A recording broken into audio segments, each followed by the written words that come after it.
1996 में एक नए फौजी तरबीती प्रोग्राम के हिस्से के तौर पर पैदाइश के फ़ौरन बाद यतीम बच्चों के एक ग्रुप का इंतखाब किया जाता है और इनकी परवरिश इंतहाई डिसिप्लिन सिपाहियों के तौर पर की जाती है, जिनको फ़ौजी रूटीन के अलावा किसी चीज़ की समझ नहीं होती। इन्हें बेरहम पेशावर होने की तरबियत दी जाती है और जो भी शख्स जिस्मानी या ज़हनी तौर पर नाअहल समझा जाता है, इसे सज़ाए मौत दी जाती है और ज़िंदा बच जाने वालों को फ़ाइटिंग मशीन में बदल दिया जाता है। लेकिन इन्हें बाहर की दुनिया की कोई समझ नहीं होती।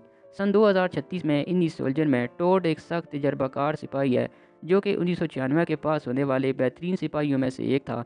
लेकिन इसकी यूनिट को सुप्रीम से रिप्लेस कर दिया जाता है, जिसकी असल यूनिट के डीएक्टिवेट होने का इम्कान है।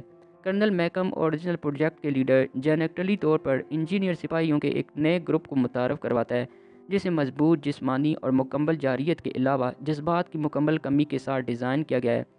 कैप्टन चर्च कर्नल मैकम के नए फौजियों की सलाहियतों को आजमाने के लिए अपनी यूनिट के सिपाही से फ़ाइट करने की ऑफ़र करता है, जिसके बाद कर्नल मैकम का सिपाही कैन चर्च की यूनिट के 3 सिपाहियों को एक साथ आसानी से शिकस्त दे देता है। लेकिन फ़ाइट के दौरान टोड कैन की एक आंख को फोड़ देता है और ख़ुद लड़ते हुए नीचे गिरकर बेहोश हो जाता है।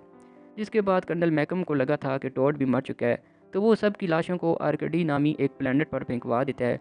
जिसके थोड़ी देर बाद टोड को होश आ जाता है, तो वो लड़खड़ाता हुआ एक कॉलोनी की तरफ बढ़ता है, जिसके रिहायशियों का जहाज़ बरसों पहले यहाँ क्रैश लैंड हुआ था। जिसके बाद ख्याल किया जाता था कि वो सब मर चुके हैं। वहाँ पर जाने के बाद टोड को मैस और उसकी बीबी सैंड्रा अपने घर पर पनाह दे देते हैं। जैसा कि हम जानते हैं कि टोड की तरबियत बचपन से आज तक जंगी तौर पर हुई थी और इसने आज तक सिर्फ जंग में लोगों को मारा था, तो इसलिए अब इसे आम लोगों में रहने में मुश्किल हो रही थी। कि तभी वो अपने माजी के कुछ बुरे वाक़यात को याद करते हुए कॉलोनी के एक आदमी को मारने के लिए पकड़ लेता है।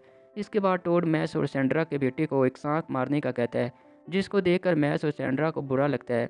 अब इन्हीं अजीब हरकतों की वजह से कॉलोनी के लोग टोड को अपने लिए ख़तरा समझकर इसे वहाँ से निकाल देते हैं, जिस पर टोड पहली बार इंसानी जज्बात का तजर्बा करते हुए रोने लगता है। दूसरी तरफ मैस और सैंड्रा को सोते वक्त वही सांप जब काटने वाला होता है, तो इनका बेटा टोड की तकनीक का इस्तेमाल करके सांप को मार देता है। अब इस वाक़े के होने के बाद मैस और सैंड्रा को लगता है कि अगर टोड इसे लड़ना ना सिखाता, तो शायद आज सांप इन्हें काट लेता। जिसके बाद मैस टोड को वापस कॉलोनी में लाने के लिए ढूंढता है। वो टोड को ढूंढ तो लेता है, लेकिन तभी इसी वक्त वहाँ एक जहाज़ आता है, जिसमें से 2 हमलावर टैंक बाहर निकलते हैं और इनकी टीम को कर्नल मैकम की टीम लीड कर रही थी, जो इस कॉलोनी पर कब्जा करने की नीयत से आए थे। वो बाहर आते ही कॉलोनी के लोगों पर हमला कर देते हैं। वो सब पर बेदर्दी से गोलियां चलाते हैं। तो टोड अब कॉलोनी के लोगों को बचाने का फैसला करता है। वो अपनी जंगी चालों का इस्तेमाल करके मैकम के सिपाहियों को मारना शुरू कर देता है। वो एक गोरिल्ला हिकमत अमली के तहत बहुत से सिपाहियों को मौत के घाट उतार देता है। कर्नल मैकम इस नामालूम अफराद के शदीद हमलों को देखते हुए अपने सिपाहियों को पीछे हटने और भारी तोपखाने के साथ वापस जाने का हुक्म देता है। वहीं दूसरी तरफ टोड का सामना कैन से होता है, जिसकी आंख टोड ने फोड़ी थी। वो एक दूसरे को देखकर आपस में फ़ाइट करने लगते हैं। ये दोनों सोल्जर आपस में 1 बाय 1 कम्बैक्ट फ़ाइट करते हैं। लेकिन टोड को अब ऐसी जंग का काफ़ी तजर्बा हो गया था, तो वो कैन को वहीं पर मार देता है। और ये सब देखकर दूर जहाज़ पर बैठे कर्नल मैक को बहुत गुस्सा आ जाता है, तो वो अपने बचे हुए साथियों को बम से पूरे प्लेनेट को तबाह करने का हुक्म दे देता है। लेकिन चर्च इसकी बात नहीं मानता, जिसके बाद कर्नल इसे गोली मार देता है।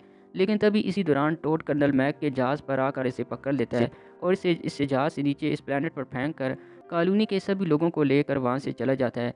और तभी इस प्लेनेट पर एक ज़ोरदार धमाका होता है, जिसमें कर्नल मैक और उसके सभी आदमी भी मारे जाते हैं और टोड अब सभी कॉलोनी के लोगों को बचाकर प्लेनेट ट्रिनिटी की तरफ जाने लगता है। और ये फिल्म यहीं पर दी एंड हो जाती है।